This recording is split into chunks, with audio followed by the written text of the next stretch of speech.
तो ये कहानी है एलन की, जिसके पिता उसे घर से ये कहकर निकाल देते हैं कि तुम में कोई ताकत नहीं है, तुम कमजोर हो। लेकिन असल में एलन एक हुआ है और वो एक ओवर पावर्ड मेन कैरेक्टर है। तो चलो देखते हैं एलन की कहानी कैसी होती है। तो हमारी इस कहानी की शुरुआत में हमें बताया जाता है कि हीरोज वो होते हैं जो दुनिया से बुराई को खत्म करते हैं। लेकिन हर एक हीरो के साथ कभी ना कभी ऐसा होता है कि उसे उसका कोई अपना धोखा दे देता है या फिर वो दुश्मन के जाल में फंस जाता है। जो लोग हीरोज की असीमित ताकत से डरते हैं वो या तो उन्हें अनदेखा करते हैं या फिर उनकी बुराई करते हैं। वहीं दूसरी ओर हीरो पूरी इंसानियत को बचाने के लिए बार बार अपनी जान खतरे में डालते हैं। और ये कहानी ऐसे ही एक हीरो की है जिसने अपनी जान देकर इस दुनिया में शांति लाई। लेकिन मरते वक्त उस हीरो ने भगवान से दुआ मांगी कि जब है। और इसके अलावा कल जो ब्लेसिंग सेरेमनी हुई थी उसमें भी ईश्वर ने तुम्हें कोई तोहफा नहीं दिया। इस दुनिया में पैदा होने वाले हर एक शख्स को ईश्वर के द्वारा तोहफा मिलता है, लेकिन तुम हमारे वेस्टफेल्ट खानदान के लिए बहुत बड़ी निराशा हो, जिसने हमारे खानदान को सिर्फ बदनामी दी है। इसी वजह से आज मैं तुम्हें अपने खानदान से बाहर निकालता हूँ। और दोस्तों इसी तरह हमारे हीरो को पहले ही एपिसोड में घर से बाहर निकाल दिया जाता है। लेकिन इससे हमारे हीरो को ज्यादा परेशानी नहीं होती क्योंकि आखिरकार उसे आजादी मिल गई है। और दोस्तों एलन ही वो हीरो है जो हमें शुरू में दिखाया गया था। वो फिर से रीइंकार्नेट हुआ है इस वेस्टफेल्ट फैमिली में। मैं इस जिंदगी में सुकून की तलाश करूंगा जो मुझे पिछली जिंदगी में कभी नहीं मिला। अब इसके बाद एलन वेस्टफेल्ट टेरिटरी के बॉर्डरलैंड्स की ओर जाने लगता है और एलन को पूरा यकीन होता है कि अब उसे अपनी जिंदगी में किसी भी परेशानी का सामना नहीं करना पड़ेगा। वो एक नॉर्मल सी जिंदगी जिएगा और इस बार उससे कोई डरेगा नहीं। और दोस्तों इसी तरह एलन चलते चलते काफी दूर आ जाता है।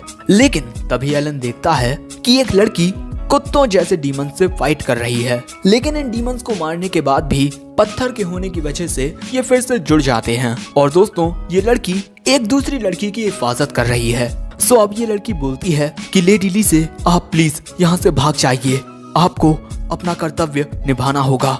उस लड़की को देखकर एलन समझ जाता है कि ये तो किंगडम ऑफ एडोस्टेला की फर्स्ट प्रिंसेस है। लेकिन आखिर ये यहाँ पर क्या कर रही है। अब हमें एक पार्टी का सीन दिखाया जाता है जो पहले हुई थी। इस पार्टी में सभी लोग एलन की बुराई कर रहे थे। यहाँ पर हमें पता चलता है कि एलन की माँ उसे जन्म देते वक्त खत्म हो गई थी। इसी वजह से सभी लोग एलन को बदकिस्मत मानते हैं। लेकिन पार्टी में मौजूद प्रिंसेस उन लोगों पर भड़क पड़ती हैं जो एलन की बुराई कर रहे थे और एलन भी ये सब देख रहा था। अब प्रेजेंट में एलन सोचता है कि मैं अपनी ताकतों का इस्तेमाल नहीं करना चाहता वरना। लेकिन तभी हम देखते हैं कि बीएट्रिस इतने सारे डीमंस का सामना एक साथ नहीं कर पाती और वो घायल होकर वहीं पर गिर जाती है। और अब ये देखकर एलन अपनी पावर्स को एक्टिवेट कर लेता है और इसके अगले ही पल में बिजली की रफ्तार के साथ प्रिंसेस को बचाने के लिए चला जाता है।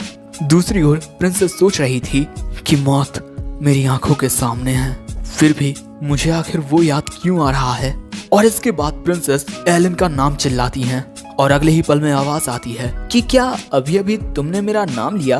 दोस्तों हम देखते हैं कि एलन वहां पर आ चुका है और वो आते ही उन डॉगी डीमंस को दूर फेंक देता है। लेकिन इससे भी वो डीमंस मरते नहीं हैं। सो अब एलन उनकी ओर जाकर अपनी डिवाइन आइज से देखता है कि ये क्ले वुल्फ्स हैं और इनके अंदर कोर्स हैं और अगर इन कोर्स को तोड़ दिया जाए तो ये डीमंस खत्म हो जाएंगे। इसके बाद एलन अपनी तलवार निकालकर एक बहुत ही ज्यादा खतरनाक स्वॉर्ड्स की फॉर्मेशन बनाता है। इससे एक साथ कई सारी तलवारें उन क्ले वुल्फ्स में जाकर लगती हैं, जिस वजह से वहां पर काफी बड़ा धमाका हो जाता है। और इसी तरह एलन बड़ी आसानी से उन डीमंस को खत्म कर देता है। लेकिन दोस्तों दूसरी ओर बीएट्रिस की हालत काफी ज्यादा खराब हो चुकी थी। उसका काफी ज्यादा खून बह रहा था और ये देखकर प्रिंसेस रोने लगती है। लेकिन तभी एलन बीएट्रिस के पास आकर उसके ऊपर अपने हीलिंग मैजिक का इस्तेमाल करता है, जिससे बीएट्रिस का जख्म बहुत ही आसानी से भर जाता है। ये देखकर लेडी ली से और बीएट्रिस दोनों हैरान हो जाती हैं और पूछती हैं कि एलन आखिर ये ताकत क्या है। इनकी बातें सुनकर एलन सोचने लगता है कि मैंने ये तो नहीं बता सकता की ये ताकतें मेरी पिछली जिंदगी की हैं। लेकिन तभी बीएट्रिस बोलती है कि कहीं ये एक ऐसा तोहफा तो नहीं है जिसके बारे में चर्च कुछ ना जानता हो। ये बात सुनकर एलन बोलता है कि अरे हाँ, यही बात है। अब इसके बाद एलन फर्स्ट प्रिंसेस से पूछता है कि आखिर तुम यहाँ पर क्या कर रही हो। सो अब लेडी ली से बताती हैं कि कल ईश्वर ने उनके सामने एक दैवीय भविष्यवाणी की। उस भविष्यवाणी से हमें कुछ ज्यादा जानकारी तो नहीं मिली, लेकिन मैं ये बात समझ गई कि कुछ बुरा होने वाला है। और इसके बाद हम उस भविष्यवाणी के अनुसार क्लूम विलेज की ओर जा रहे थे, लेकिन तभी अचानक इन डीमंस ने हम पर हमला कर दिया। वैसे तुम यहाँ पर क्या कर रहे हो एलन? सो तभी एलन बोलता है कि बाहर बातचीत करना हमारे लिए खतरनाक हो सकता है, हमें इस बग्गी के अंदर बैठकर बात करनी चाहिए। और क्योंकि बग्गी टूटी हुई थी, सो एलन उसे अपने मैजिक से रिस्टोर कर देता है। और इसके बाद ये बग्गी में बैठकर आगे जाने लगते हैं। और लेडी लीसे को पता चलता है कि एलन को खानदान से निकाल दिया गया है और इसी वजह से अब वो बस ऐसे ही सफर कर रहा है। अब एलन लेडी लीसे से कहता है कि कुछ देर पहले मैंने जिस ताकत का इस्तेमाल किया वो किंगडम के लिए काफी ज्यादा यूजफुल हो सकती है, तो क्या तुम मुझे ऐसे ही जाने दोगी? सो लेडी लीसे कहती है कि मेरे लिए किंगडम से पहले मेरा दोस्त है और प्रिंसेस होने के नाते भले से ही मेरी ये बातें गलत हो सकती हैं, लेकिन किसी से जबरदस्ती कुछ करवाना बिल्कुल गलत है। अब लीसे की ये बात सुनकर एलन उसे शुक्रिया कहता है। अब इसके बाद ये तीनों गांव में पहुंच जाते हैं, लेकिन गांव में चारों ओर सन्नाटा मचा हुआ था। इसी वजह से लेडी लीसे को लगता है कि इस गांव पर जरूर से मॉन्स्टर्स ने हमला किया है। सो एलन बताता है कि उसे आसपास कोई भी मॉन्स्टर महसूस नहीं हो रहा है।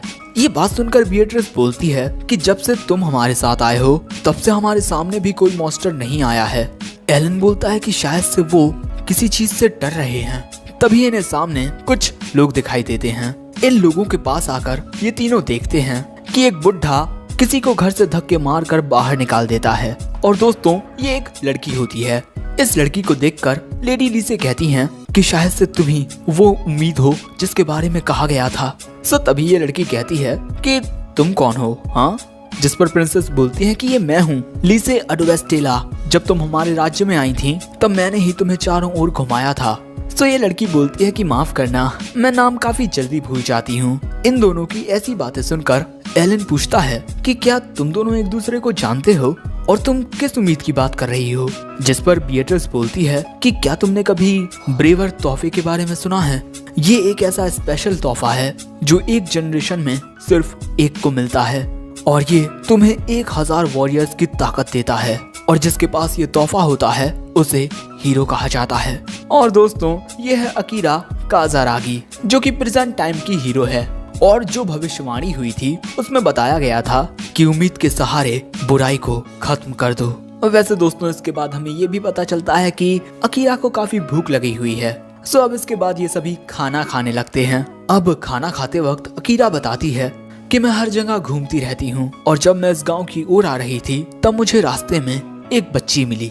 उस बच्ची ने बताया कि उसे एक ड्रैगन के लिए सैक्रिफाइस के रूप में दिया गया है, लेकिन वो वहाँ से भाग निकली और इसी वजह से मैं इस गांव के चीफ से डिटेल्स इकट्ठा करने के लिए आई थी, लेकिन उसने मुझे धक्के मारकर घर से बाहर निकाल दिया। ये बात सुनकर लीसे को लगता है कि गांव वालों ने उस ड्रैगन से डरकर उसे सैक्रिफाइस दिया होगा, लेकिन तभी एलन बोलता है कि शायद से इन गांव वालों ने वो सैक्रिफाइस इसी वजह से दिया होगा क्योंकि उन्हें उस ड्रैगन की प्रोटेक्शन चाहिए होगी। ये काफी छोटा सा गांव है जिस पर कभी भी कोई भी मॉन्स्टर हमला कर सकता है, लेकिन अब इनकी हिफाजत करने के लिए एक ड्रैगन है। और दोस्तों, इसी ड्रैगन की वजह से यहाँ पर मॉन्स्टर्स इतने कम हैं। ये बात सुनकर अकीरा बोलती है कि हाँ, तुमने सही कहा। लीसे पूछती है कि अकीरा, वो बच्ची कहाँ है जिसे सैक्रिफाइस के लिए भेजा गया था? अकीरा बताती है कि उसने उस बच्ची को एक गुफा में छुपा दिया है क्योंकि अगर वो उसे गांव में लेकर आती तो ना जाने गांव वाले उसके साथ क्या करते। अब इसके बाद अकीरा कहती है कि शायद से अब मुझे उस ड्रैगन को खत्म कर देना चाहिए, लेकिन तभी एलन बोलता है कि शायद से ये गांव वाले उस ड्रैगन से आजादी नहीं चाहते, तो आखिर तुम उस ड्रैगन को हराओगी क्यों? अकीरा बोलती है उस बच्ची के लिए, मैं उस बच्ची को बचाऊंगी। अब इसके बाद लीसे बोलती है कि मैं भी अकीरा के साथ जाऊंगी। अब ये बात सुनकर बीएट्रिस बोलती है कि हम अकीरा के साथ उस ड्रैगन को हराने के लिए जाने वाले हैं। यहाँ तक हमारे साथ आने के लिए शुक्रिया। लेकिन तभी एलन बोलता है कि मैं भी तुम्हारे साथ चलूंगा। लीसे बोलती है कि तुम तो अपने सफर पर हो, है ना? सो एलन बोलता है कि अपने दोस्तों को खतरे में छोड़ दूं, मैं इतना घटिया भी नहीं हूँ। अब इसके बाद ये सभी उस पहाड़ पर पहुंच जाते हैं जहाँ पर वो ड्रैगन रहता है। सो अब अकीरा इन्हें अपना प्लान बताती है कि मैं सामने से जाऊंगी और तुम सभी पीछे चले जाना, और इसके बाद हम एक साथ उस ड्रैगन पर हमला कर देंगे। सो तभी एलन बोलता है कि अगर मैं सामने से जाऊंगा तो ज्यादा बेहतर रहेगा। लेकिन अकीरा इसके लिए साफ साफ मना कर देती है, क्योंकि उसे ऐसा लग रहा था कि अगर एलन उस ड्रैगन का सामना करने के लिए जाएगा तो वो अकेला ही सब कुछ कर लेगा। एलन बोलता है कि तुम मुझे कुछ ज्यादा ही ताकतवर समझ रही हो। सो अकीरा कहती है कि मैं तुम्हें देखकर बता सकती हूँ कि तुम कोई मामूली इंसान नहीं हो। मैं तुम्हारे साथ मुकाबला करना चाहती हूँ, लेकिन ड्रैगन को हराना इस वक्त ज्यादा जरूरी है। अब ये सब कहने के बाद अकीरा प्लान के अकॉर्डिंग सामने से ड्रैगन की ओर चली जाती है। उसके जाने के बाद ये तीनों भी घूमकर पहाड़ के पीछे जाने लगते हैं। ये एक रस्सी के सहारे पहाड़ पर चढ़ रहे थे। एलन बोलता है कि संभल कर आगे बढ़ना, ओके? और इसी तरह थोड़ी चढ़ाई करने के बाद ये तीनों पहाड़ की चोटी पर आ जाते हैं। और दोस्तों, उस ड्रैगन का सामना करने के लिए अकीरा उसके सामने आ जाती है। दूसरी ओर एलन को लगता है कि ये ड्रैगन और उसका परिवार कहीं ना कहीं कनेक्टेड है, क्योंकि ये ड्रैगन बॉर्डर लाइंस के कितना ज्यादा करीब है और इसी के साथ ये उड़ भी सकता है। तो ये जब चाहे तब वेस्टफेल्ड पर हमला कर सकता है। मुझे लगता है कि ये गांव सिर्फ और सिर्फ सैक्रिफाइसेस करने के लिए बनाया गया है। और इस सिचुएशन को देखकर लगता है कि द हाउस ऑफ वेस्टफेल्ड इस ड्रैगन का इस्तेमाल कर रहा है उनके बॉर्डर लैंड्स में शांति बनाए रखने के लिए। और इसके अगले ही पल में ये तीनों देखते हैं कि लड़ाई चालू हो गई है। वो ड्रैगन अकीरा पर हमले करने लगा है, लेकिन अकीरा उस ड्रैगन के हमले से बचकर अपनी लाइटनिंग पावर से उस ड्रैगन पर हमला करती है। यह हमला काफी ज्यादा खतरनाक था, इसकी वजह से वहाँ पर एक काफी बड़ा धमाका हो जाता है। लेकिन इसके बाद अकीरा ये देखकर हैरान हो जाती है कि उस ड्रैगन को कुछ भी नहीं हुआ। और यहाँ पर वो ड्रैगन अकीरा की ताकत का मजाक उड़ाता है। ये बात सुनकर अकीरा फिर से उस ड्रैगन पर हमला करने के लिए तैयार हो जाती है। लेकिन तभी अकीरा देखती है कि उस जगह पर वो बच्ची होती है जिसको उसने छुपा दिया था। दोस्तों, ये घटिया चाल चली है इस ड्रैगन ने, और ये ड्रैगन यहाँ पर बताता है कि उसने जानबूझकर उस बच्ची को जाने दिया था। अकीरा पूछती है कि आखिर उसने ऐसा क्यों किया। वो ड्रैगन बोलता है कि मुझे इंसानों को खाना पसंद नहीं है, मुझे तो उनके चेहरों पर वो दर्द, वो परेशानी देखना पसंद है, और मैं सिर्फ मजे लेने के लिए इंसानों को तड़पाता हूँ ताकि मेरा टाइम पास हो सके, ताकि मेरा एंटरटेनमेंट हो सके। ये बातें सुनकर अकीरा को काफी ज्यादा गुस्सा आ जाता है, और इसके बाद अकीरा उस ड्रैगन पर एक डिस्ट्रक्टिव अटैक करती है, जिस वजह से उस ड्रैगन का पूरा शरीर बिजली में चलने लगता है। लेकिन इसके बाद अकीरा देखती है कि उस ड्रैगन को फिर से कुछ नहीं होता, और इसके बाद वो ड्रैगन अकीरा पर हमला करके उसे दूर फेंक देता है और उसका मजाक उड़ाते हुए बोलता है कि तुम अपने आप को एक हीरो कहती हो। क्या बात है, हीरो इतने ज्यादा कमजोर होते हैं। अब इसके बाद वो ड्रैगन अकीरा को खत्म करने के लिए बिल्कुल तैयार होता है। लेकिन इससे पहले कि वो ड्रैगन अकीरा पर हमला करता, एलन उस पर अटैक करके उसका एक पंख काट देता है, और वो ड्रैगन अब वहीं पर नीचे गिर जाता है। इसके बाद लीसे और बीएट्रिस अकीरा के पास आते हैं, और इसके बाद एलन फिर से उस ड्रैगन से लड़ने के लिए तैयार हो जाता है। वो ड्रैगन एलन पर हमला करने के लिए आता है। सो एलन अपनी तलवार से उस ड्रैगन पर एक काफी ज्यादा खतरनाक स्लैश करता है। अब वो ड्रैगन एलन से कहता है कि तुम अपनी इस घटिया तलवार से मुझे घायल कैसे कर सकते हो। एलन बोलता है कि क्या बात करते हो, ये तो एक काफी ज्यादा फेमस तलवार है।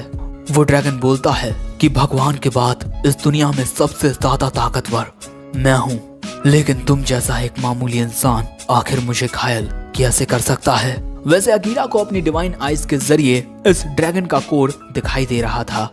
एलन ये बात समझता है कि ये ड्रैगन बहुत ज्यादा ताकतवर है, लेकिन अकीरा की वजह से वो इस ड्रैगन पर एक काफी खतरनाक हमला कर पाया है। अकीरा ने हमारे लिए अपनी जिंदगी खतरे में डाली है, और इसी वजह से मैं यहाँ पर हार नहीं मानूंगा।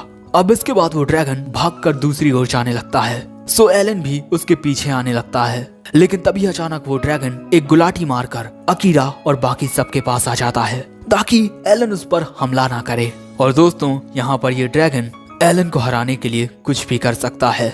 लेकिन तभी एलन देखता है कि लीसे उसको देखकर मुस्कुरा रही थी। अब एलन सोचने लगता है कि शुरू से ही लोग मुझे बदकिस्मत या असफल कहते आए हैं, लेकिन जिस तरह वो मेरी ओर देख रही है, शायद से अब मेरी जिंदगी बदलने वाली है। और इसके अगले ही पल में एलन बिजली की रफ्तार के साथ उस ड्रैगन पर हमला करने के लिए उसकी ओर चला जाता है और इसके बाद अपनी तलवार से उस ड्रैगन पर एक काफी खतरनाक स्लैश करता है। और ये हमला इतना ज्यादा पावरफुल होता है कि आसमान में छाए हुए सभी काले बादल साफ हो जाते हैं।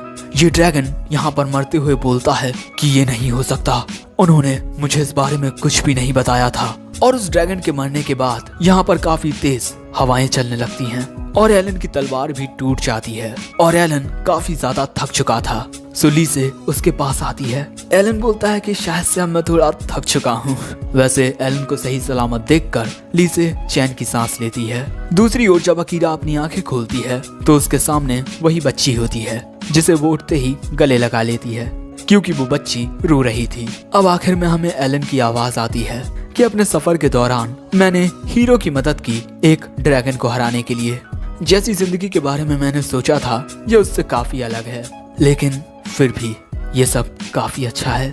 और इसके बाद प्रिंसेस लीसे एलन की ओर अपना हाथ बढ़ाती हैं। एलन भी मुस्कुराकर उनके हाथ को थाम लेता है और इसी के साथ एपिसोड 1 एंड हो जाता है। एपिसोड 2 की शुरुआत में एलन की आंख खुलती है और वो अपने सामने लीसे को देखता है। उस ड्रैगन से लड़ने की वजह से एलन काफी ज्यादा थक गया था, इसी वजह से वो सो गया।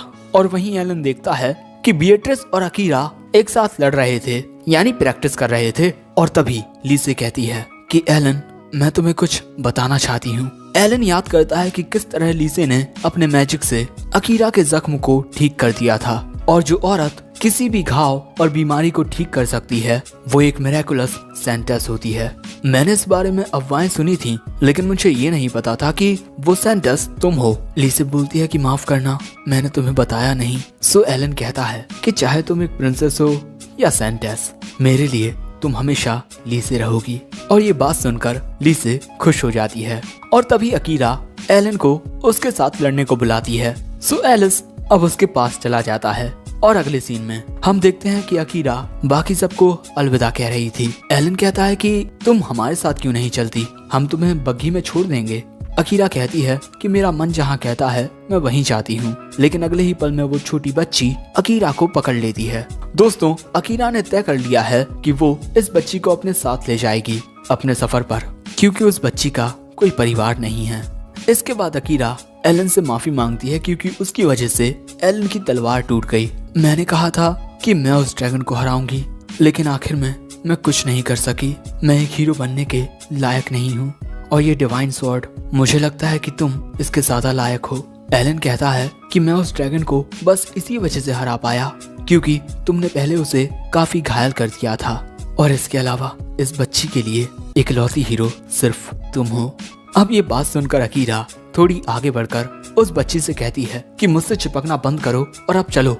और इसके बाद अकीरा और वो बच्ची यहाँ से एक साथ निकल जाते हैं और उनको एक साथ देखकर एलन और लीसे काफी खुश होते हैं। दूसरी ओर हमें एलन के पिता का घर दिखाया जाता है, जहाँ पर एक प्रोजेक्शन के द्वारा एक आदमी एलन के पिता को बताता है, हमने सोचा था कि रेड ड्रैगन किंग उस हीरो को हरा देगा, लेकिन आखिर में वो खुद मारा गया। और वैसे हमें ये भी पता चला है कि उस ड्रैगन को हराने में सेंटेस ने भी हीरो की मदद की है। ये बात सुनकर ब्रैड बोलता है कि काश उन क्ले वुल्फ्स ने उस सेंटेस को खत्म कर दिया होता, हमने उसे खत्म करने की कितनी कोशिश की है। सो तभी उसके पिता कहते हैं कि शांत हो जाओ ब्रैड। सो ब्रैड कहता है कि पिताजी, अगर हम कुछ नहीं करेंगे तो हीरो और सेंटेस हमारे हाथ से निकल जाएंगी। उसके पिता कहते हैं कि जब तक वो इन बॉर्डरलैंड्स में हैं तब तक वो हमसे नहीं बच पाएंगी। और इसके अलावा क्या तुम्हें उस एल्फ के बारे में कोई जानकारी मिली? प्रोजेक्शन वाला आदमी कहता है, मैं उस एल्फ की जानकारी आपको जल्द ही दे दूंगा। और इसके बाद वो गायब हो जाता है। और इसके बाद ब्रैड के पिता कहते हैं कि हम इस किंगडम से और भगवानों से अपना बदला लेकर रहेंगे। दूसरी ओर एलन को पता चलता है कि एक तलवार बनाने वाली लीसे की दोस्त है जो पास ही के गांव में रहती है। एलन बोलता है कि क्या यहाँ आसपास गांव भी हैं? बिएट्रिस बताती है कि हाँ, उस गांव का नाम ग्रानहोम है और वो तलवार बनाने वाली एक एल्फ है। और तभी लीसे एलन से माफी मांगती है क्योंकि उसी की वजह से एलन इन सब में फंस गया। एलन कहता है कि इसमें तुम्हारी कोई भी गलती नहीं है, वैसे अभी हम गांव जा रहे हैं, तुम्हें वापस कैपिटल नहीं जाना। लीसे कहती है कि मैं पिताजी को सब कुछ पहले ही बता चुकी हूँ, इसी वजह से कोई भी दिक्कत नहीं है। अब इसके बाद रात हो जाती है और रात में एलन अपने मैजिक का यूज करके वहाँ पर आग जला लेता है और ये देखकर बिएट्रिस बहुत ज्यादा हैरान हो जाती है। अब इसके बाद हम देखते हैं कि बिएट्रिस और लीसे सो चुके हैं और लीसे यहाँ पर सोते हुए एलन के पैर पर अपना सिर रख लेती है और अगले ही पल में जाग जाती है और माफी मांगती है। ये देखकर बिएट्रिस बोलती है कि आप दोनों एंगेज्ड हो तो आप इतना तो कर ही सकते हो। सो लीसे कहती है कि ये मेरा पुराना फियांसी है। सो एलन बोलता है कि अरे तुम मेरी गोदी में सिर रखकर सो सकती हो, मुझे कोई भी दिक्कत नहीं है। सो लीसे कहती है कि मुझे दिक्कत है। वो वहाँ पर काफी शर्मा रही थी और इसके बाद हम देखते हैं कि लीसे एलन के कंधे पर सिर रखकर सो जाती है। और यहाँ पर एलन सोच रहा था कि रीइंकार्नेट होने के बाद मैंने आज तक इस तरीके से अपना वक्त नहीं गुजारा। वैसे हम पहली बार भी एक ऐसी ही चांदनी रात में मिले थे। फ्लैशबैक में हम देखते हैं कि एलन आसमान की ओर देख रहा था। उसी टाइम पर वहाँ पर लीसे आ जाती है। एलन पूछता है कि कौन हो तुम? वो बताती है कि मैं लीसे एडवेस्टेला हूँ और मैं तुमसे बात करना चाहती हूँ। एलन को कुछ समझ नहीं आता। सो लीसे बोलती है कि तुम मेरे मंगेतर हो और ये बात सुनकर एलन भी शर्मा जाता है। और अब प्रेजेंट में एलन कहता है कि जिस जिंदगी की मैं हमेशा से दुआ करता आया हूँ वो शायद से बिल्कुल ऐसी ही है। अगले सीन में सुबह हो जाती है और ये सभी पहुंच जाते हैं ग्रानहोम विलेज में। और दोस्तों ये गांव बॉर्डरलैंड्स के अंदर ही आता है। और इसके बाद ये लोग पहुंच जाते हैं उस जगह जहां पर लीसे की दोस्त रहती है। और लीसे को पूरा यकीन होता है कि वो एलन के लिए एक बहुत ही बढ़िया तलवार बना देगी। लेकिन यहाँ पर बिएट्रिस को कुछ गड़बड़ लगती है क्योंकि उन्हें तो इस वक्त तलवार पीटने की आवाजें आनी चाहिए थी, लेकिन यहाँ पर तो बहुत शांति है। तभी एलन जाकर देखता है कि दरवाजा पहले से ही खुला हुआ था। घर के अंदर आकर एलन वहाँ पर टंगे हथियार देखता है जो कि उसकी पुरानी तलवार से उसे काफी बेहतर लगते हैं। लेकिन तभी लीसे कुछ देखकर चिल्ला पड़ती है। एलन आकर पूछता है कि क्या हुआ। हम देखते हैं कि नोएले वहाँ पर बेहोश पड़ी हुई थी और इस वजह से लीसे काफी ज्यादा परेशान होने लगती है। लेकिन तभी बिएट्रिस नोएले को उठाकर कहती है कि क्या आप भूल गईं, ये सब इसके लिए नॉर्मल है। दोस्तों असल में नोएले सो रही थी और इसके बाद हमें पता चलता है कि जब भी नोएले थकान की वजह से बेहोश हो जाती थी तो हमेशा लीसे ही उसे हील किया करती थी। लेकिन अब लीसे नोएले से काफी वक्त बाद मिल रही है। और दोस्तों बिएट्रिस बताती है कि अगर एक बार नोएले एक तलवार बनाना शुरू कर देती है तो वो ना ही कुछ खाती है, ना पीती है और ना ही सोती है और लगातार तलवार बनाती रहती है। और इसके बाद नोएले को होश आ जाता है और उसे अपने सामने ये तीनों दिखाई देते हैं। वो पूछती है कि ये लड़का कौन है। बिएट्रिस बोलती है कि ये इस वक्त मेरे साथ लेडी लीसे की हिफाजत कर रहे हैं, ये एलन है। और यहाँ पर नोएले समझ जाती है कि लीसे एलन के लिए एक तलवार बनवाना चाहती है, लेकिन वो इस काम के लिए मना कर देती है क्योंकि इस वक्त वो बहुत ज्यादा बिजी है। ये देखकर एलन पूछता है कि क्या ये सच में तुम्हारी दोस्त है। लीसे कहती है कि हाँ, मैं तो इसे दोस्त मानती हूँ। सो तभी नोएले बोलती है कि हाँ, हम दोनों दोस्त हैं, लेकिन इसका काम से क्या लेना देना, मैं इस वक्त बहुत बिजी हूँ और इसके अलावा पहले से ही इसके पास एक तलवार है। एलन बताता है कि उसकी तलवार टूट चुकी है और वो अपनी तलवार बाहर निकालता है। सो इसके बाद नोएले अपने मैजिक से उसकी तलवार को चेक करती है और उसे पता चलता है कि ये तलवार इसकी हद से ज्यादा इस्तेमाल की गई है और उसे यकीन ही नहीं होता कि कोई इंसान इतना भी कर सकता है। और इसके बाद वो एलन के लिए तलवार बनाने के लिए राजी हो जाती है। लेकिन पहले तुम मुझे ये बताओ कि क्या तुम्हारा किसी ऐसी तलवार में इंटरेस्ट है जो डिवाइन सॉर्ड को भी सरपास कर दे।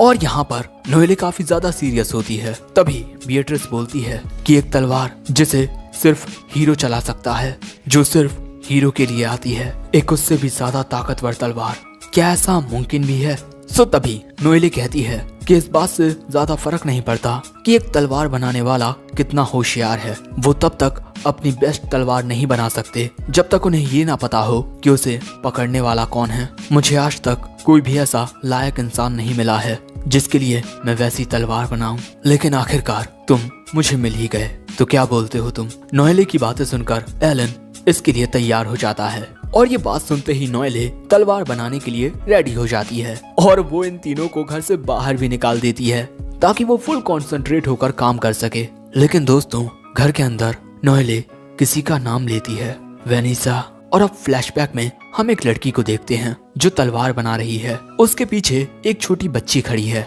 और यही है नोएले। और वो उस औरत का काम देखकर उससे काफी ज्यादा इंस्पायर हो जाती है। और अब प्रेजेंट में नोएले खुद से कहती है कि चाहे कुछ हो जाए, मैं एक ऐसी तलवार बना कर रहूंगी जो डिवाइन सॉर्ड को भी सरपास कर दे। दूसरी ओर लीसे को नोएले की काफी चिंता हो रही थी। अब नोएले के द्वारा निकाले जाने के बाद ये लोग कहीं और ठहरने का ठिकाना ढूंढने लगते हैं।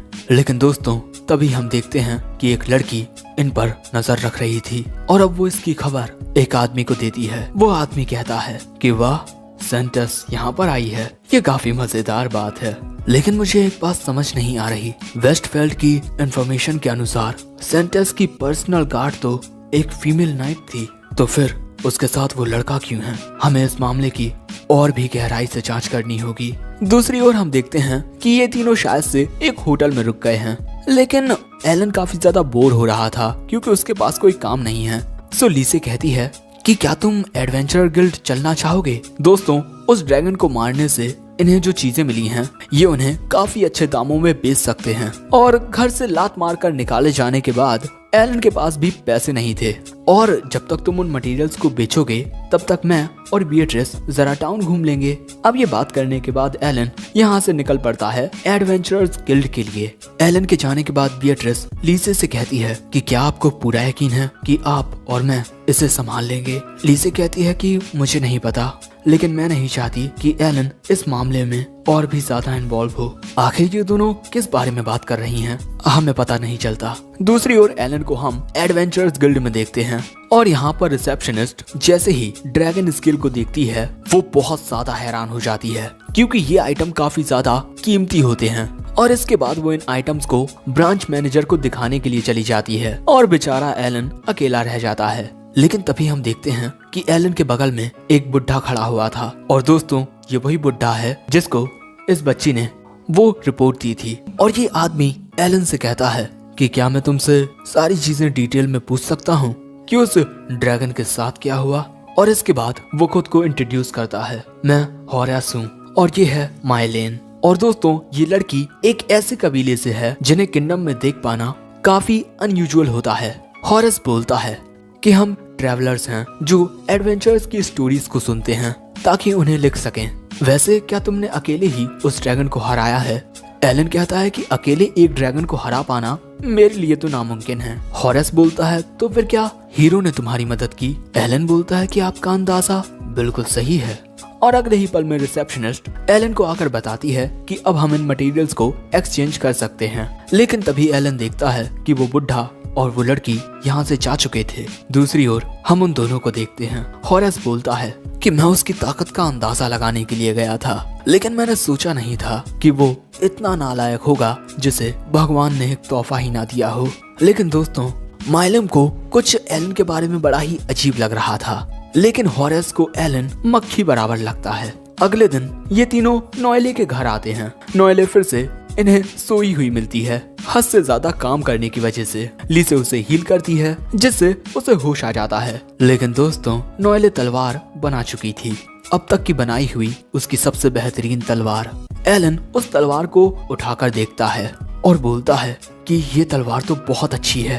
तभी नोएले कहती है कि चलो इसकी ताकत को आजमाते हैं, लेकिन लीसे उसे इस हालत में जाने से साफ साफ मना कर देती है और नोएले भी लीसे को देखकर घबरा जाती है। अब इसके कुछ देर बाद नोएले और एलन जंगल में आ जाते हैं उस तलवार को आजमाने के लिए। नोएले खुद अपनी आंखों से देखना चाहती है कि उसकी ये तलवार कितनी बेहतरीन है और इसी के साथ उसे ये भी लगता है कि इस तलवार में थोड़े बहुत चेंजेस करने पड़ेंगे। लेकिन तभी एलन पूछता है कि नोएले, तुम एक स्मिथ क्यों बनी? नोएले कहती है कि क्यों, एक एल्फ तलवार नहीं बना सकती? एलन कहता है कि नहीं, लेकिन तुम्हारे पास तो एक बेहतरीन तोहफा होगा जिससे तुम एक बेहतर काम कर सकती हो। लेकिन तभी नोएले रुक जाती है और बताती है कि मुझे एक ड्वार्फ ने पाला पोसा है और मुझे नहीं पता कि मेरे पेरेंट्स कौन हैं और मैं कहाँ पर पैदा हुई। मेरे पास जाने के लिए कोई जगह नहीं थी और इसके बाद किसी ने मेरी मदद की। वो वेनेसा थी। वो काफी अजीब थी। उसने मुझे तलवार बनाने के बारे में कुछ नहीं सिखाया, लेकिन मेरे लिए वो मेरी मास्टर थी। ये बात सुनकर एलन बोलता है तो अच्छा, ऐसी बात है। सो तभी नॉयले बोलती है कि क्या मैं भी तुम्हें अपनी पुरानी बीती हुई बातें बताने लगी, चलो चलते हैं। लेकिन एलन के आगे बढ़ने से पहले ही वहाँ पर होरेस और माइलेने आ जाते हैं। होरेस बोलता है कि अरे कितना बड़ा इत्तेफाक है, हम फिर से मिल गए। क्या तुम यहाँ पर मॉन्स्टर्स का शिकार करने के लिए आए हो?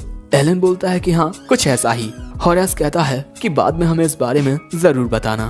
तभी नॉयले चिल्ला कर कहती है कि एलन जल्दी यहाँ आओ। एलन कहता है कि आ रहा हूँ। वहीं होरेस और माइलेने भी वहाँ से जाने लगते हैं। उन्हें देखकर नॉयले कहती है कि अरे ये तो नहीं, ये वो नहीं हो सकता। दूसरी ओर माइलेने कहती है कि आखिर उस लड़के का इरादा क्या है, वो हम पर जरा भी शक नहीं कर रहा। होरेस कहता है कि उस पर नजर रखो, हो सकता है कि वो आगे चलकर हमारे लिए परेशानी बन जाए। सो अगले ही पल में माइलेने वहाँ से गायब हो जाती है। दूसरी ओर एलन अपनी तलवार के वार से काफी सारे मॉन्स्टर्स को खत्म कर रहा था। इतने सारे मॉन्स्टर्स मारने के बाद नॉयले उस तलवार को फिर से चेक करती है। दोस्तों, ये नॉयले का तोहफा है। वो एक तलवार के बारे में सब कुछ देख सकती है। उसकी तेज धार, उसकी कंडीशंस, हर एक चीज। तलवार को देखकर नॉयले सोचती है कि जिस तरीके से ये तलवार को चलाता है वो कितना अनोखा है। इस तलवार पर एक स्क्रैच तक नहीं आया।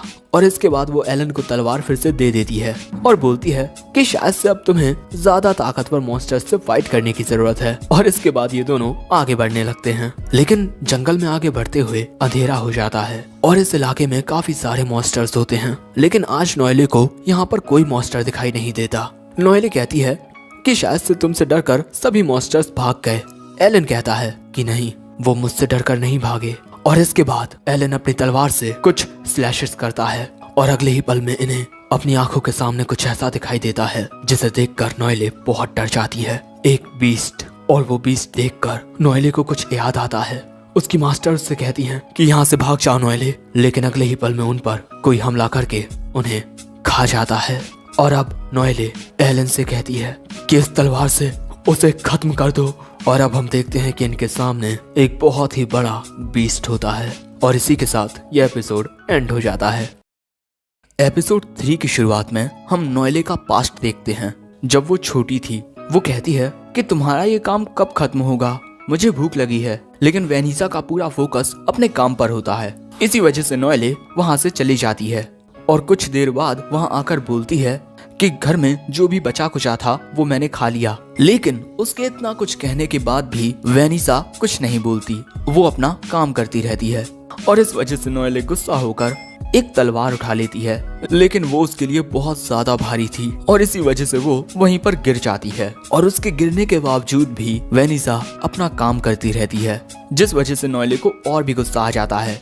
अब इसके बाद नॉयले पूछती है कि आखिर इस काम को करने में इतना मजा क्या आता है? तुमने कई दिनों से कुछ भी खाया पिया नहीं है, तुम्हें भूख नहीं लगती? लेकिन फिर भी वेनिसा कोई जवाब नहीं देती और नॉयले उदास हो जाती है। अब अगली सुबह जब नॉयले सोकर उठती है तब वो देखती है कि वेनिसा की तलवार बन चुकी है और अब जाकर वो अपनी जगह पर से उठी है। और अब प्रेजेंट में नॉयले एलन से कहती है कि इस तलवार से इसे खत्म कर दो। एलन कहता है कि इसने तो हम पर हमला भी नहीं किया, तो आखिर मैं इसे मारूं क्यों? और मेरा ऐसा कोई इरादा नहीं है कि मैं तुम्हारे बदला लेने की भावना को बढ़ावा दूं। अब ये बात सुनकर नॉयले एलन के हाथ से वो तलवार लेकर उस मॉन्स्टर को खुद मारने के लिए जाने लगती है। लेकिन तभी एलन बोलता है कि हमारे हमलों का उस पर कोई असर नहीं होगा। इस मॉन्स्टर के ऊपर एक बैरियर लगा हुआ है जो किसी भी तरह के हमले को न्यूलिफाई कर देगा और इसके बैरियर को सिर्फ टॉप क्लास के वेपन ही तोड़ सकते हैं, जैसे एक सेक्रेट स्वॉर्ड। और अभी तक तुमने ऐसा कोई भी हथियार नहीं बनाया है जो सेक्रेट स्वॉर्ड को सरपास कर दे। लेकिन अगर तुम अभी भी उस पर हमला करना चाहती हो तो मैं तुम्हें नहीं रोकूंगा। और ये कहने के बाद एलन यहाँ से जाने लगता है और नॉयले अब उस बीस्ट पर हमला नहीं करती। अब इसके बाद एलन इसकी जानकारी बीएट्रिस और लीसे को देता है। वो दोनों ये बात जानकर हैरान हो जाती हैं कि एक फेंडर इस गांव के जंगल में है। एलन कहता है कि शायद से कोई उसे यहाँ पर लाया होगा। बीएट्रिस कहती है कि आखिर ऐसा कौन कर सकता है? एलन कहता है कि मुझे किसी पर शक है लेकिन मेरे पास कोई सबूत नहीं है। वैसे लीसे, क्या तुम्हारा काम यहाँ पर खत्म हो गया? तुम दोनों सिर्फ मेरे लिए एक तलवार बनवाने के लिए तो यहाँ पर नहीं आई होंगी। ये बात सुनकर लीसे कहती है कि तुमसे कुछ भी छुपाना बहुत मुश्किल है। आज से 3 महीने पहले हमारे स्ट्रॉन्गेस्ट जनरल्स में से एक जनरल साइरस की किसी ने हत्या कर दी और उन्हें मारने के बाद वो उनका सिर भी ले गए। कई सारे लोगों ने इस मामले की जांच की, लेकिन किसी को भी कुछ पता नहीं चला। और शायद से अब तुम ये बात समझ ही गए होगे कि ये काम एक शैतान का है। उनकी ताकतें हमारे लिए अननोन हैं। सो एलन पूछता है कि आखिर एक डीमन एक इंसान को क्यों मारेगा। बिएट्रिस कहती है कि शायद से किंगडम में किसी ने डीमन से हाथ मिला लिया है और हम इस गांव में इसी वजह से आए हैं ताकि हम कुछ सबूत इकट्ठा कर पाएं, क्योंकि इस गांव में सभी प्रकार के लोग आते हैं। तभी एलन कहता है कि मुझे ये तो नहीं पता कि आखिर उसकी हत्या किसने की होगी, लेकिन मैं एक बहुत ही संदेहजनक पर्सन से मिला हूँ। दूसरी ओर जंगल में हम फेंडर के पास माइलेने को देखते हैं, जो कहती है कि आखिर ये टूटा कैसे। शायद ये उस आदमी के हमले से टूटा है। आखिर वो ऐसा कैसे कर सकता है, ये तो उसके लिए नामुमकिन है। अब इसके बाद माइलेने हॉरेस के पास जाती है। हॉरेस उसे बताता है कि जल्दी हम अपनी चाल चलने वाले हैं, क्योंकि अब इस गांव में रुकना जरा भी मजेदार नहीं है। जाओ उस एल्फ और उस सेंटेस का सिर मेरे कदमों में लाकर रखो। ये बात सुनकर माइलेने थोड़ी हैरान हो जाती है। उसका एक्सप्रेशन देखकर हॉरेस कहता है कि क्या हुआ, तुम्हें खून देखना पसंद नहीं। और इसके बाद वो माइलेने के पास जाकर कहता है कि तुम मेरी बात समझी या नहीं। और दोस्तों, हम देखते हैं कि माइलेने के गले पर एक अजीब सा स्पेल लगा है और अगले ही पल में उसकी आंखों से चमक गायब हो जाती है। दूसरी ओर हम नॉयले को काम करता हुआ देखते हैं, जो काफी मेहनत से अपना काम कर रही थी, क्योंकि एलन ने उसे बताया था कि अगर ये तलवार अच्छे तरीके से रिफाइन हो जाए तो इससे उस फेंडर पर हमला किया जा सकता है। इसका एक बार इस्तेमाल करने के बाद मैं बता सकता हूँ कि इसमें क्या क्या कमियां हैं। नॉयले कहती है कि मुझे इस बारे में सब कुछ बताओ। एलन कहता है कि ठीक है, लेकिन तुम कोई भी लापरवाही नहीं करोगी। और दोस्तों, अब नॉयले काफी ज्यादा थक जाने के बाद भी अपना काम करना जारी रखती है और इसी वजह से थोड़ी ही देर में वो बेहोश हो जाती है।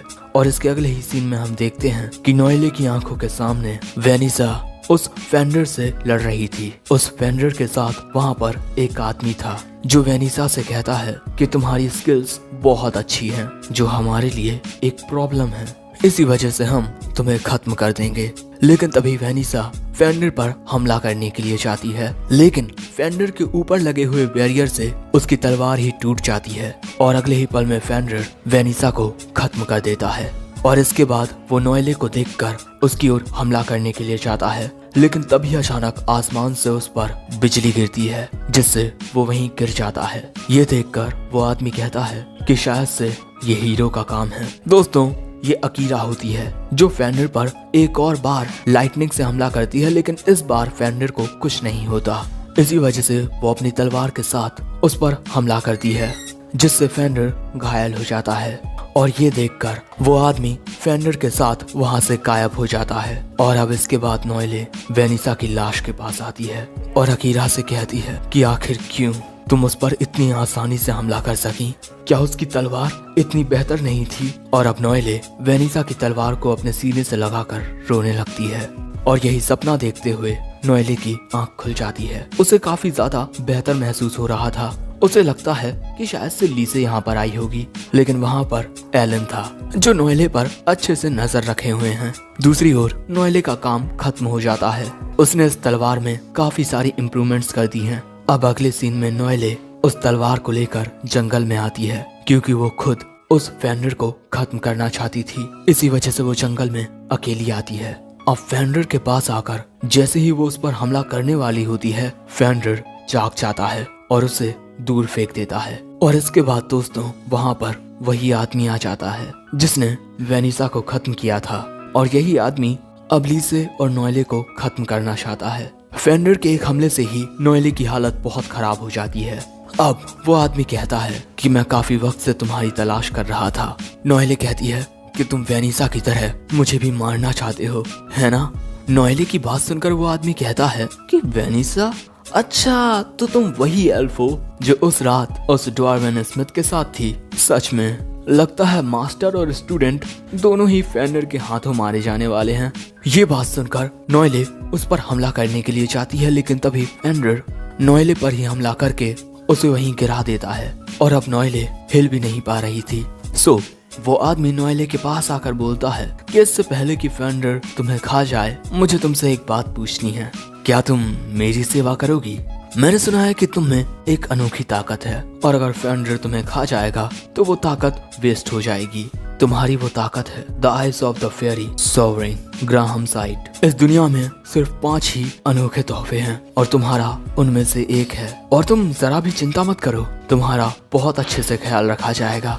मेरी सेवा बहुत सारे लोग करते हैं और भले से ही मुझे देखकर ऐसा ना लगे, लेकिन मैं बहुत नरम दिल इंसान हूँ। एक लड़की जिसने अपना सब कुछ खो दिया और उसके पास कोई जगह नहीं थी जहाँ पर वो जा सके, इसी वजह से मैंने उसे अपने साथ रख लिया। वैसे उसका गांव तबाह करने वाले भी हम ही थे। और ये कहते हुए वो हंसने लगता है। ये देखकर नॉयले कहती है कि तुम एक शैतान हो और तुम्हारा साथ देने से अच्छा है कि मैं मर जाऊं। ये बात सुनकर वो आदमी कहता है, मैंने तो सोचा था कि तुम काफी समझदार होगी, लेकिन।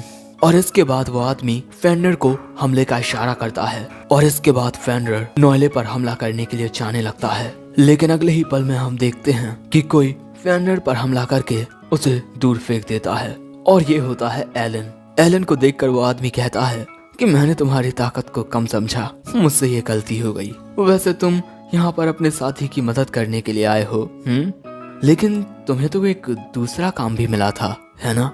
तुम्हें नहीं लगता कि तुम्हें प्रिंसेस की हिफाजत करनी चाहिए, कहीं देर ना हो जाए? दूसरी ओर लीजे जहाँ पर होती है उस कमरे का दरवाजा खुलता है। दोस्तों, माइला ने गायब होकर लीजे को मारने के लिए आई थी, लेकिन वहाँ पर लीजे नहीं होती। दोस्तों, हम देखते हैं कि बीएट्रिस और लीजे वहीं पीछे छिपे हुए थे और अब माइला ने उनकी नजरों के सामने आ जाती है। दूसरी ओर एलन कहता है, तुम्हारा मतलब वो लड़की जो खुद को गायब कर सकती है? मुझे इस बात का पहले से ही शक था, इसी वजह से मैं एक बैरियर वहाँ पर लगा कर आया हूँ जो इनविजिबिलिटी को न्यूलिफाई कर देगा।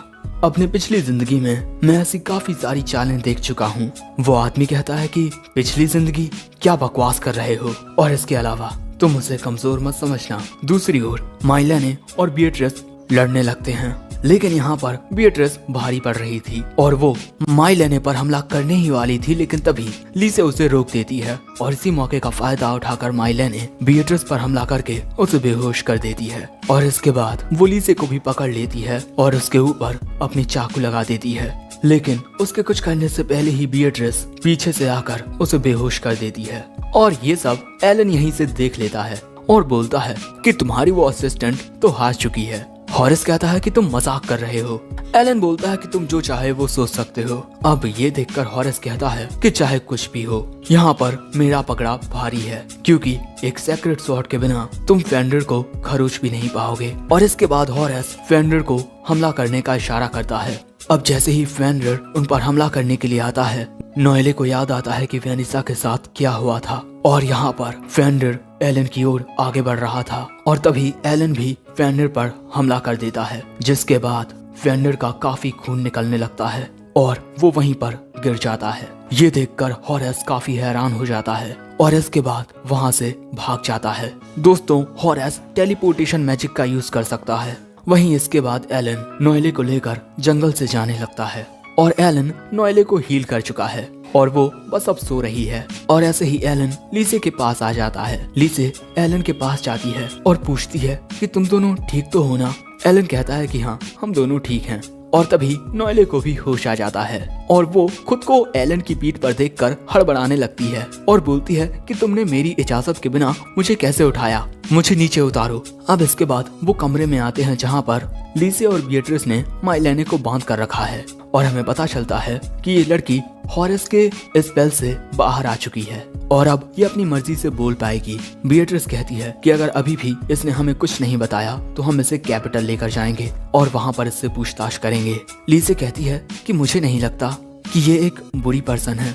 बीएट्रिस बोलती है कि वो आपको मारने ही वाली थी, सो लीसे बोलती है कि वो ये सब अपनी मर्जी से नहीं कर रही थी और शायद से कोई इसके आने का इंतजार कर रहा होगा। लेकिन तभी माइलेने बोलती है कि उन्होंने सब कुछ चला दिया, मेरे पास लौटने के लिए कोई जगह नहीं बची। ये बात सुनकर नोएले याद करती है कि उसके बेहोश होने के बाद वेनिसा उसे अपने साथ ले जा रही थी। नोएले वेनिसा से पूछती है कि तुम मुझे कहाँ ले जा रही हो। वेनिसा कहती है कि हमारे घर पर। और उसकी बात सुनकर नोएले हैरान हो जाती है और इसके बाद नोएले माइलेने के पास जाकर उसकी रस्सियों को काट देती है और बोलती है कि तुम हमारे साथ क्यों नहीं रुकती हमारे घर पर। अगर तुम्हें कोई एतराज ना हो तो क्या ये लड़की मेरे साथ रह सकती है। सो बीएट्रिस बोलती है कि अगर इसने फिर से प्रिंसेस पर हमला करने की कोशिश की तो अगर इसने ऐसा कुछ भी किया तो मैं इसे पकड़कर बहुत डांट लगाऊंगी। नोएले की ये बातें सुनकर माइलेने की आंखों से आंसू निकलने लगते हैं और ये देखकर एलन मुस्कुराता है और बोलता है कि शायद से एक दिक्कत अब कम हो गई है। और इसके अगले सीन में हम एलन को जंगल में देखते हैं। वहाँ पर एलन अपनी तलवार निकालकर एक बहुत ही ज्यादा पावरफुल स्लैश करता है जिस वजह से आसपास की जगह तबाह होने लगती है। दूसरी ओर हम हॉरेस को देखते हैं जो बचकर काफी दूर आ गया था और वो अभी भी सोच रहा था कि आखिर वो था कौन। लेकिन अगले ही पल में वो देखता है कि उसकी ओर एक रोशनी आ रही है और दोस्तों ये वही एलन का हमला होता है जो सीधा आकर हॉरेस में लगता है। और अब हॉरेस काफी ज्यादा हैरान था लेकिन तभी वो देखता है कि उसके पीछे एक डीमन आ रहा है जिससे हॉरेस बहुत घबरा जाता है। और इसके बाद जब एलन हॉरेस के पास पहुंचता है तब काफी ज्यादा देर हो चुकी थी, कोई पहले ही हॉरेस को खत्म कर चुका था। अब इसके बाद वेस्टफेल्ड फैमिली के घर पर वही डीमन अपीयर होता है और कहता है कि मैंने अपना काम कर दिया है। सो ब्रेड बोलता है कि बड़ी बड़ी बातें करने के बाद भी तुम अब तक उस एल्फ और प्रिंसेस को नहीं मार सके, शायद से डीमंस इतने ज्यादा इम्प्रेसिव भी नहीं होते। ये बात सुनकर वो डीमन कहता है कि हम उस सेंटेस और एल्फ को बाद में देख लेंगे और उसके बाद हीरो और आर्क बाई शॉप को हैंडल करेंगे। सो तभी ब्रेड कहता है कि पिताजी आर्क बाई शॉप को आप मुझ पर छोड़ दीजिए। वो कहता है कि क्या तुम उसका सामना कर पाओगे। ब्रेड बोलता है कि हाँ बिल्कुल, क्योंकि मैं उसके जैसा नालायक नहीं हूँ। सो दोस्तों जैसा कि तुम देख ही सकते हो कि हर एक चीज के पीछे एलन के पिता का हाथ है। शुरुआत में हमें पास्ट का सीन दिखाया जाता है जब लीसे छोटी थी और ये लोग कहीं जा रहे थे।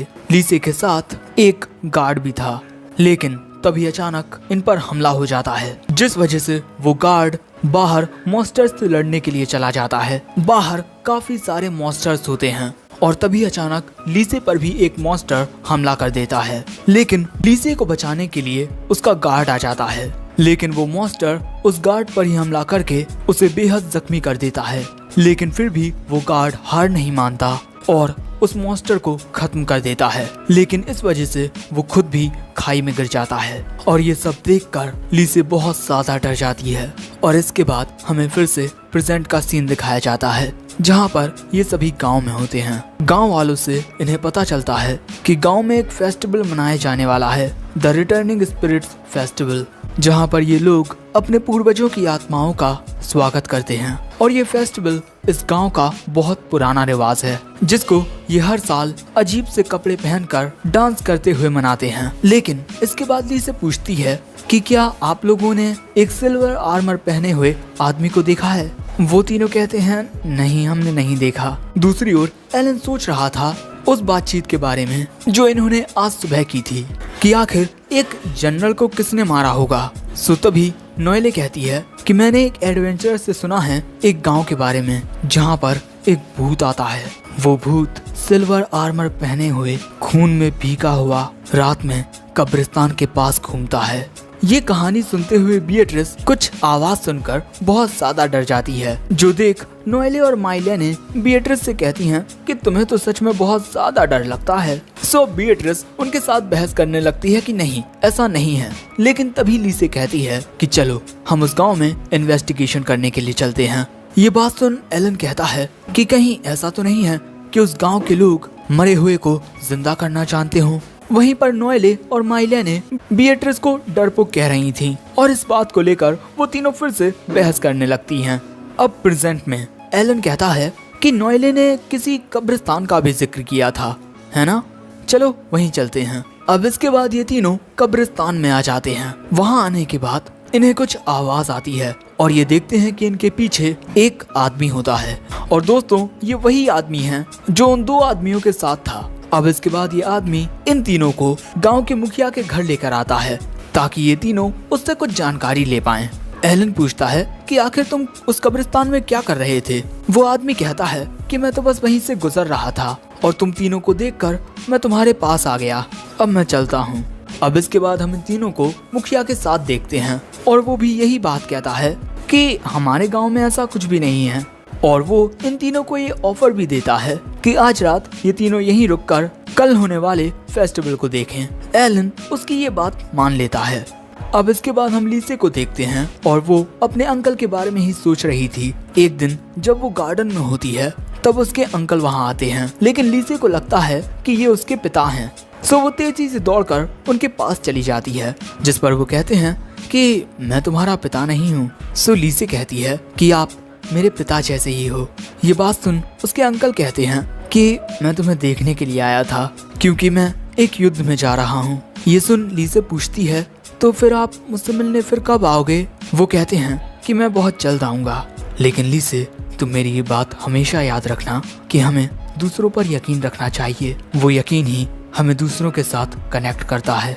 इन्हीं सब बातों को याद करते हुए लीसे को कुछ आवाज आती है और जब वो बाहर आकर खिड़की से देखती है तब उसे एक आदमी दिखाई देता है सिल्वर आर्मर पहने हुए। लीसे को लगता है कि ये आदमी उसके अंकल हैं, इसीलिए वो उस आदमी के पीछे जंगल में जाने लगती है। जंगल में आगे जाते हुए वो कब्रिस्तान के पास पहुंचती है और चारों ओर अपने अंकल को देखने लगती है। लेकिन तभी जमीन के अंदर से एक आदमी निकलता है जो बिल्कुल किसी ज़ॉम्बी की तरह लग रहा था और इसी के जैसे वहाँ से कई सारे लोग बाहर निकलने लगते हैं, बिल्कुल ज़ॉम्बी जैसे, जिन्हें देख लीसे डर जाती है। लेकिन तभी हमें पता चलता है कि असल में लीसे ये ख्वाब देख रही थी और नींद में चिल्लाने की वजह से एलन उसके कमरे में आ गया था।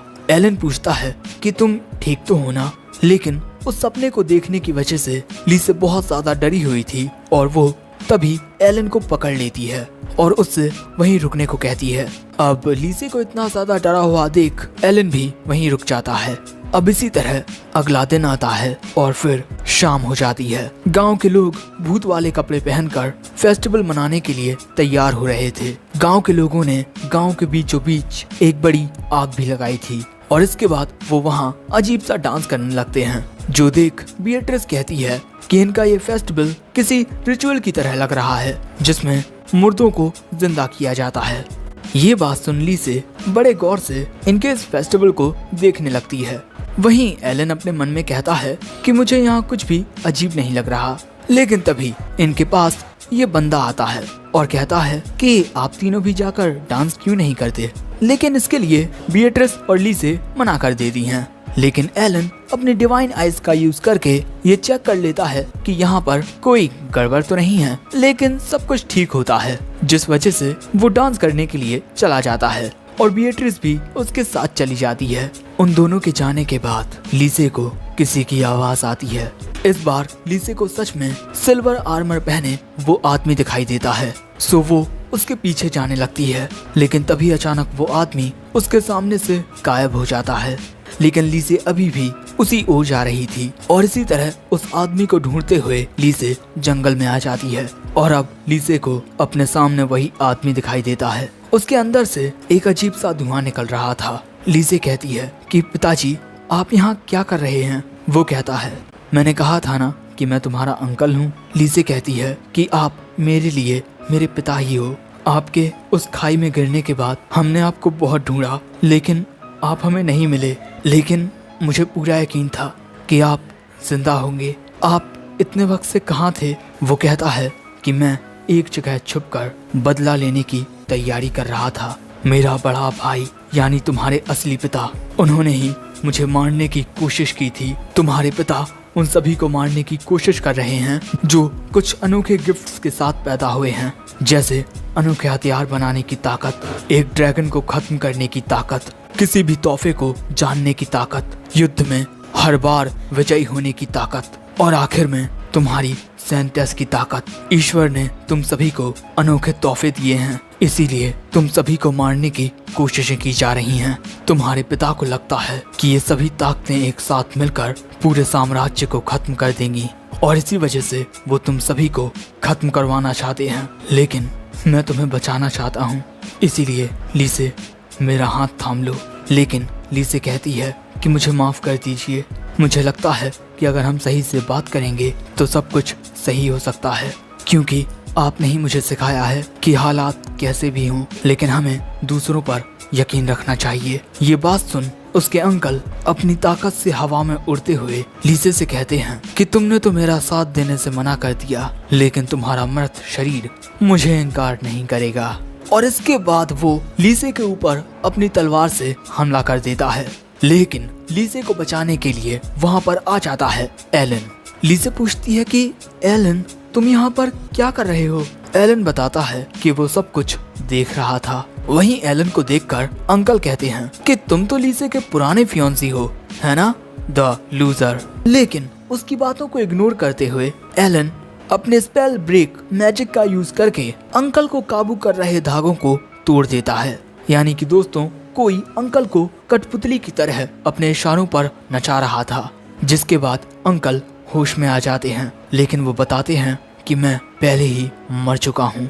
लीसे, मुझे खुद पर शर्म आती है कि मैंने तुम पर अपनी तलवार तानी, लेकिन वो मैं अपनी मर्जी से नहीं कर रहा था। और इसके अलावा तुम्हारे पिता बिल्कुल भी गलत नहीं है, हर एक चीज के पीछे डीमंस का हाथ है, लेकिन शाही खून को लेकर जो मेरी नफरत है वो असली है। मैं राजा का छोटा भाई हूँ, इसी वजह से कई लोगों ने मेरे और तुम्हारे पिता के बीच गलतफहमियां लाने की कोशिश की हैं, और जब मुझे इन बातों का पता चला तो मैंने अपनी पोजीशन को छोड़कर सब कुछ शुरुआत से शुरू करने का फैसला लिया। और इसी तरह मैं हमारी प्रीमियर नाइट स्क्वाड्रन का वाइस कैप्टन बना, लेकिन मुझे मेरी जिंदगी में सुकून सिर्फ तुम्हें देखकर मिलता था लीसे। वैसे अब मेरे पास ज्यादा वक्त नहीं बचा। एलन, मैं तुमसे 2 बातें कहना चाहता हूँ। तुम लीसे का ख्याल रखना, वो थोड़ी बेवकूफ है लेकिन दिल की बहुत अच्छी है। एलन कहता है कि अगर आप मुझसे ना भी कहते तब भी मैं उसका ख्याल रखता। अंकल कहते हैं कि शुक्रिया। वैसे दूसरी बात यह है कि चलो तुम मेरे साथ एक मुकाबला करो। ऐसा करने से लीसे एलन को रोकती है, लेकिन एलन कहता है कि इन्होंने अपनी बेटी की जिम्मेदारी मुझे दी है, इसीलिए वो देखना चाहते हैं कि मैं जिम्मेदारी के लायक हूँ भी या नहीं।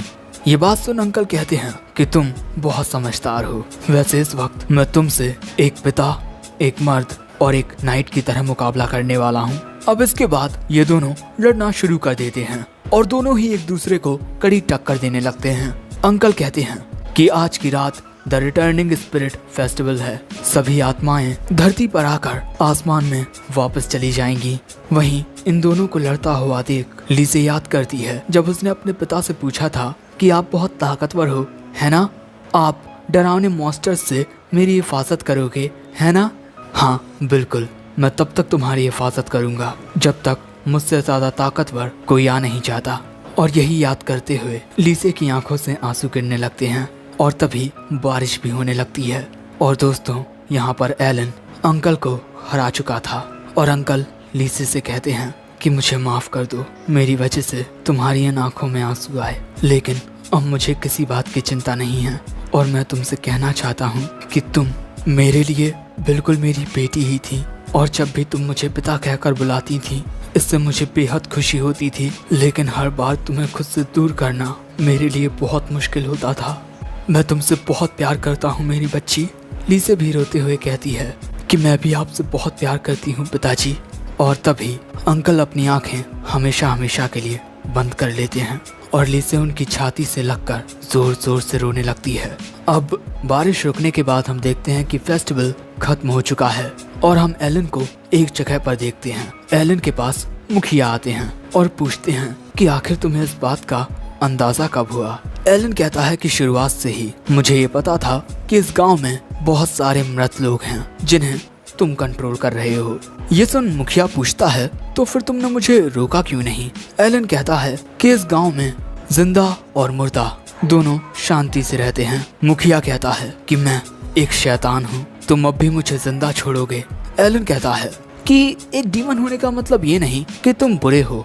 लेकिन अगले ही पल में जमीन के अंदर से कई सारे मृत शरीर बाहर निकलते हैं और वो एलन पर हमला करने के लिए उसकी ओर जाने लगते हैं। और ये सब मुखिया कर रहा है ताकि वो एलन को भी अपने हाथों की कठपुतली बना पाए। लेकिन एलन अपने मैजिक का यूज करके उन सभी धागों को तोड़ देता है जिनसे मुखिया इन मृत शरीरों को कंट्रोल कर रहा था। और इसके बाद एलन अपनी तलवार से वार करके सभी मृत शरीरों के साथ साथ मुखिया के भी 2 टुकड़े कर देता है, जिसके बाद ये सभी गायब हो जाते हैं और मुखिया के पास से एलन को एक पत्थर मिलता है। दूसरी ओर वो डीमन एलन के पिता को आकर बताता है कि वो फिर से फेल हो गए हैं, फिर से ली से इनके हाथ से बच निकली है। लेकिन इससे इनके प्लान पर कोई असर नहीं पड़ने वाला, क्योंकि आर्क बाइशॉप्स का सिर अब इनके हाथों में है। दूसरी ओर हम इन तीनों को देखते हैं जो शायद से फिर से नोएले के गांव में जा रहे हैं। और यहाँ पर एलन उस पत्थर को चेक करते हुए कहता है कि इसमें से जो ताकत निकल रही है वो ब्रेड की है। और हमें पता चलता है कि अंकल के शरीर का सिर्फ सिर ही उनकी असली बॉडी का हिस्सा था। और दूसरी ओर वो जनरल जो अपने सिर के बिना मरा पड़ा मिला। और तभी लीसे को एक मैसेज मिलता है कि जनरल साइरल वापस लौट आए हैं, जो बात सुन सभी हैरान हो जाते हैं। और हमें ब्रेड का पास्ट दिखाया जाता है, जहां पर एलन और ब्रेड की मां के मरने के बाद उनके पिता भी बिल्कुल बदल गए और ब्रेड भी हमेशा डरा हुआ रहने लगा। जब भी वो अपने पिता को अपनी कोई अचीवमेंट दिखाता, उसके पिता को इससे कोई फर्क नहीं पड़ता और हमेशा ब्रेड को एलन के साथ कंपेयर किया जाता कि एलन कितना होशियार है और ब्रेड हमेशा अपना वक्त बर्बाद करता रहता है, जिससे ब्रेड को हर एक चीज से नफरत होने लगी। जब भी एलन उससे बात करने के लिए आता, वो उसे खुद से दूर कर देता और ये सिलसिला हमेशा चलता रहा तब तक जब तक एलन को पिता ने परिवार से नहीं निकाला। वैसे ब्रेड ये सब कुछ अपने ख्वाब में देख रहा था। जागने के बाद ब्रेड अपने पिता के पास आकर उन्हें गुड मॉर्निंग कहता है। वो देखता है कि उसके पिता हंसते हुए कहते हैं कि चलो अपना बदला शुरू करते हैं। बदला इस साम्राज्य से, बदला भगवानों से। और यहाँ ब्रेड अपने मन में कहता है कि सिर्फ मैं इस साम्राज्य पर राज करने के लायक हूँ। दूसरी ओर राज्य में बस चारों ओर यही बातें हो रही थी कि जनरल मरने के बाद फिर से लौट आए हैं। आखिर ऐसा कैसे हो सकता है? और इसके बाद हम कैप्टन एडवर्ड और उसके चेले को देखते हैं। चेला पूछता है कि कैप्टन आपको क्या लगता है, ये जो जनरल आया है कहीं वो कोई बहरूपिया तो नहीं? जिस पर कैप्टन कहता है कि क्लर्क, चाहे वो कोई बहरूपिया हो या भूत, हम प्रीमियर नाइट स्क्वाड्रॉन अपना काम करेंगे। अगर कोई भी किंगडम को नुकसान पहुंचाने के बारे में सोचेगा तो हम उसे खत्म कर देंगे। लेकिन इसके बाद कैप्टन कहते हैं कि साइरल ने इस किंगडम की हिफाजत एक लंबे वक्त तक की है, इसीलिए हम उसकी इच्छा को आगे बढ़ाएंगे। लेकिन इसके बाद जैसे ही ये दोनों एक गली से गुजरते हैं, इनके सामने एक पर्सन आ जाता है। ये होता है आर्क बाइशॉप। उसे देख कैप्टन एडवर्ड बोलता है कि आखिर तुम बिना किसी हिफाजत के यहाँ क्या कर रहे हो? वो कहता है कि मैं आपको कुछ बताना चाहता हूँ, प्लीज मेरे साथ चलिए। एडवर्ड उसके साथ अकेला जाने के लिए राजी हो जाता है, क्योंकि इस वक्त इनके लिए इंफॉर्मेशन को इकट्ठा करना सबसे ज्यादा जरूरी है। क्लर्क उसे जाने से रोकता है, लेकिन एडवर्ड उसकी एक नहीं सुनता और वो आर्क बाइशॉप के साथ जाने लगता है।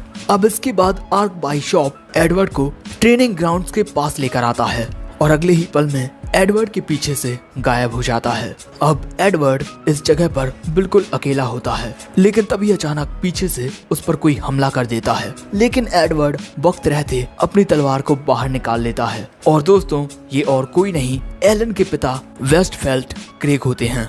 अब इसके बाद क्रेग कहता है कि तुम जरा भी नहीं बदले एडवर्ड। एडवर्ड कहता है कि हाँ, वैसे हमें मिले काफी वक्त हो गया है ना क्रेग? मैंने तुम्हें उस दिन के बाद नहीं देखा, आखिर तुम्हारे इरादे क्या हैं? जिस पर क्रेग हंसते हुए कहता है कि बेवकूफ, आर्क बाइशॉप अब हमारा है। और इसके बाद वो एडवर्ड पर हमला कर देता है। अब ये दोनों लड़ने लगते हैं। एडवर्ड पूछता है कि आखिर तुमने क्या किया है?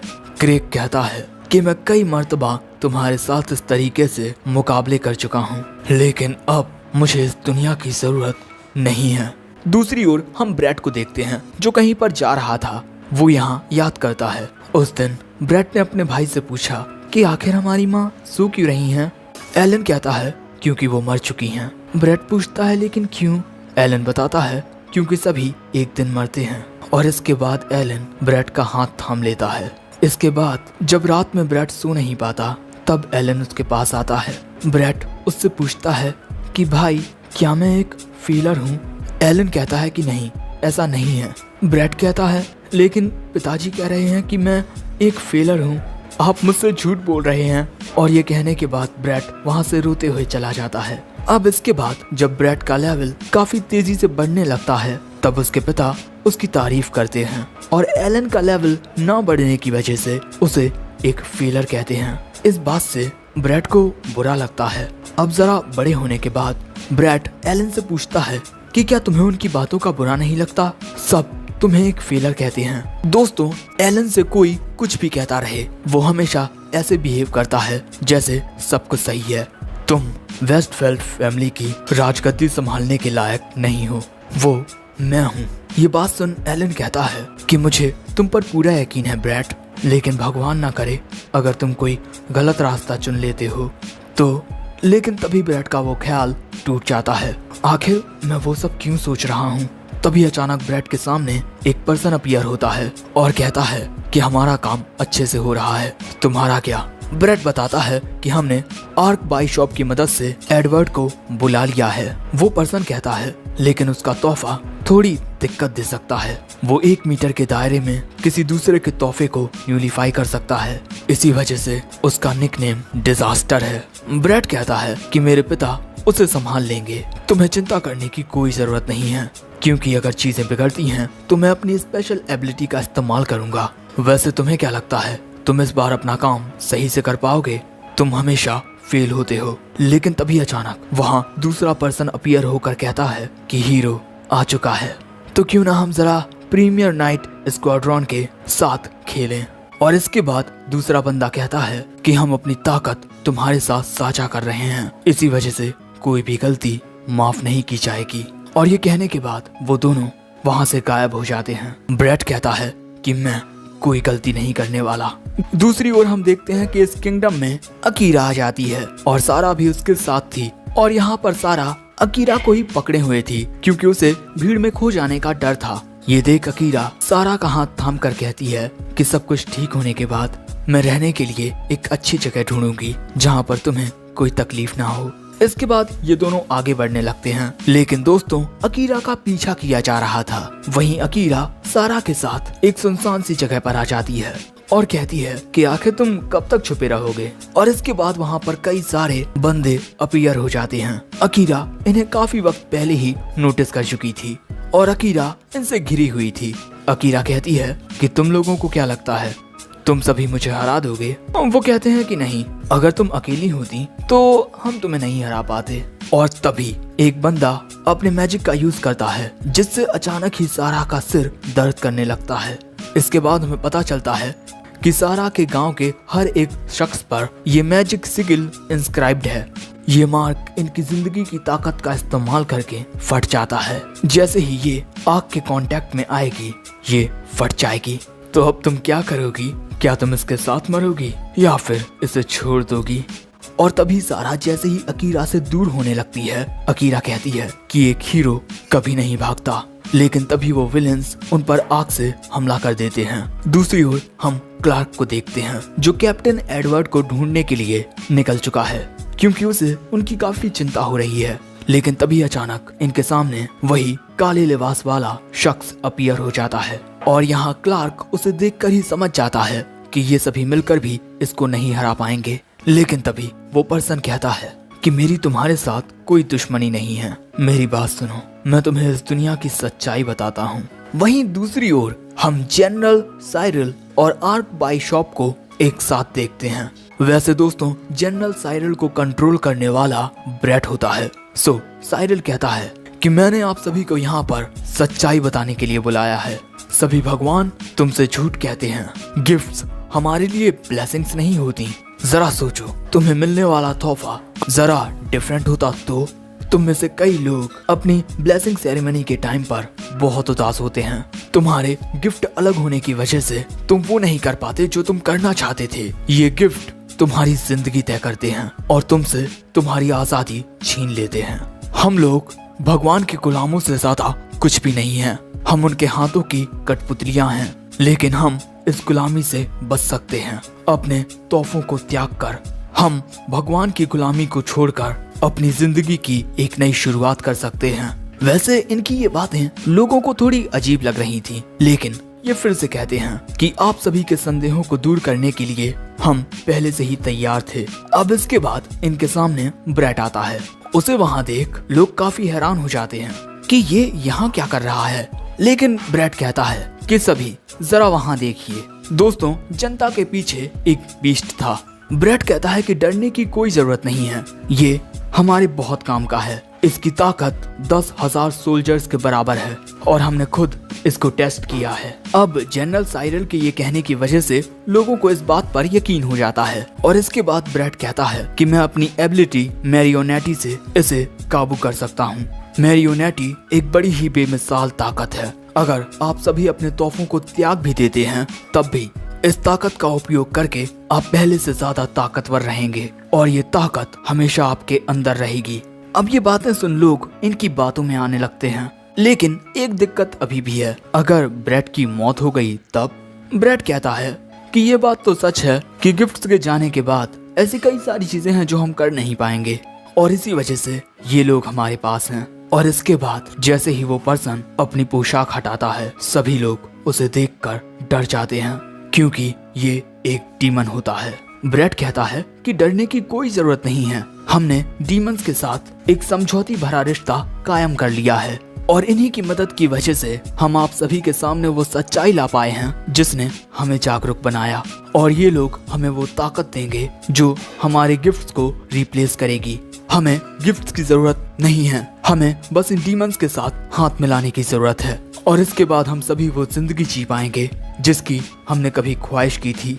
और दोस्तों, यहाँ पर सभी लोग इनकी बातों में आ जाते हैं और ब्रैट यहाँ मन में कहता है कि बिल्कुल इसी तरह मेरी प्रशंसा करो, मैं इस दुनिया में सबसे ज्यादा जरूरी हूँ। वहीं दूसरी ओर क्रेग और एडवर्ड अभी भी एक दूसरे के साथ लड़ रहे थे और क्रेग एडवर्ड पर भारी पड़ रहा था। दोस्तों, क्रेग का जो तोहफा है वो न्यूलीफाई हो चुका है, लेकिन फिर भी क्रेग में बहुत ज्यादा ताकत है। और क्रेग यहाँ कहता है कि तुम सभी हमेशा से गिफ्ट्स को बहुत महान समझते आए हो, लेकिन एक इंसान का लेवल ही उसकी असली ताकत होता है और अपने लेवल को बढ़ाकर तुम्हें एक भगवान तक को मारने की ताकत मिल जाती है। दूसरी ओर क्लार्क उस पर्सन से कहता है कि भले ही गिफ्ट्स हमें मैनिपुलेट करते हों, लेकिन फिर भी हम नाइट्स हैं और इस किंगडम की हिफाजत करना हमारा कर्तव्य है। हम इस राज्य के लोगों की हिफाजत करेंगे। ये बात सुन वो डीमन गायब होकर एक एक करके सभी सैनिकों को मारने लगता है